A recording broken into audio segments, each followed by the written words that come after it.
Um, in this video we present the properties of the double integral. So the double integral of the double integral of f plus g over d is the same as the double integral of f plus the double integral of g. That is, we can take the double if we have an integrand that is a sum, then we can integrate term by term. And the double integral of c times f over d is the same as c times the double integral of f over d if c is a constant. That is, if we have a constant factor in our integrand that can be taken outside of the integral.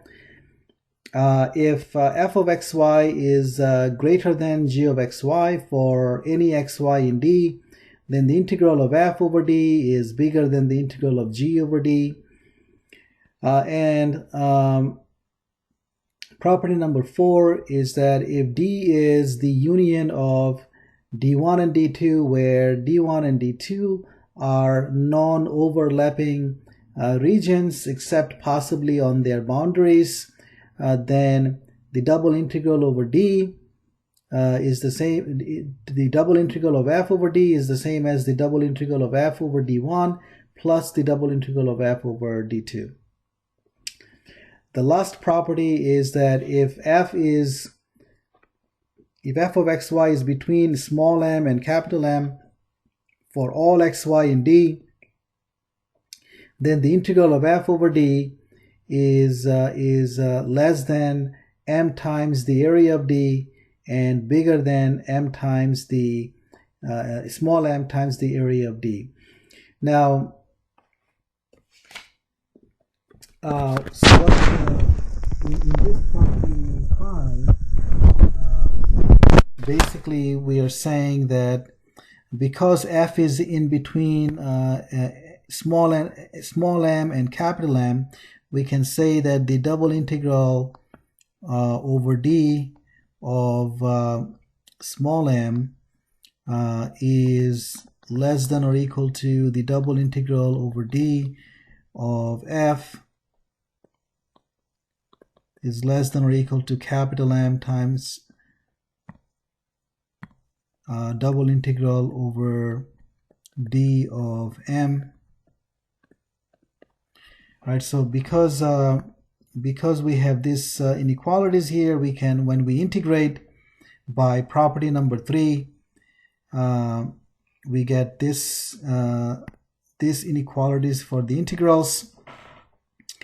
And notice that small m and capital M, they are constant, so we can take them outside of the integrals.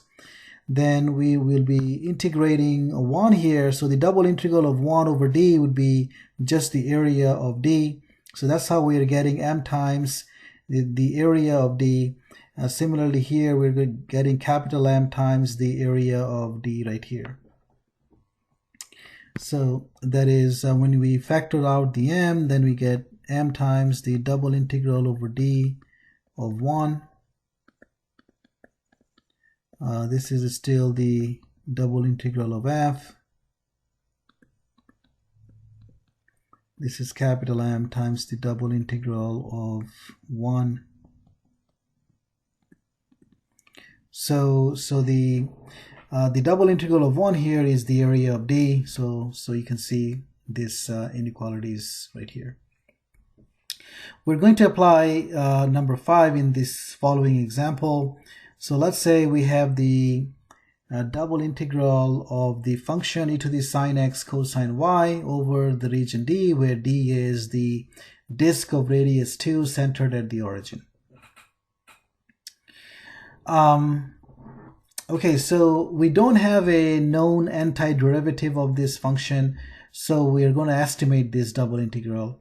And so notice that the exponent here is between -1 and 1 for any x and y, because sine and cosine functions have values between -1 and 1. So then because the exponential function is an increasing function, if we we are raising each of these sides.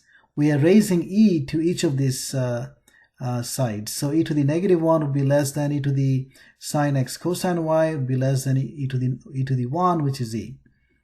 So then we can say, well, the integral of e to the negative 1 is less than the integral of e to the sine x cosine y is less than the integral of e. And so this integral here is the same as e to the negative 1 times the area of D. This integral here is e times the area of D. Now D being a disk of radius 2, we know that the area would be pi times radius squared, which would be 4 pi. So plugging that in, we get e inverse 4 pi is less than the double integral over d of e to the sine x cosine y less than e times 4 pi. So we have come up with a upper bound and a lower bound for this double integral. And so that gives us a estimate of that. It gives us an estimate of this double integral. All right, so this is it on the properties of the double integral, and in the next video we will start talking about polar coordinates.